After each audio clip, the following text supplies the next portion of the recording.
You've seen AI written content. You can spot it instantly. Something vague and slightly wooden about it, like it was written by someone who read a lot about being human but has never actually been one. That's the last thing you want attached to your name. I'm Ben Johnson. I'm a small business coach and an AI explorer. Come with me on the journey. Think about a ghostwriter. A bad one makes you sound like them. A good one disappears into your voice so completely that people who know you read it and think you wrote every word yourself.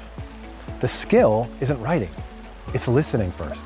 That's what Claude can do when you give it enough to work with. Most people try to use Claude as a shortcut. The ones who get the best results use it as a first draft that they then make their own. To get Claude to write in your voice, give it examples of your real writing first. Tell it what you would never say, what words feel wrong, and how you actually talk.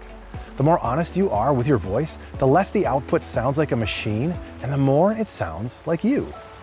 If you want to see how Claude can help across all 6 areas of your business in your own voice, download my free AI-powered business flight plan guide. The link for that is down in the bio.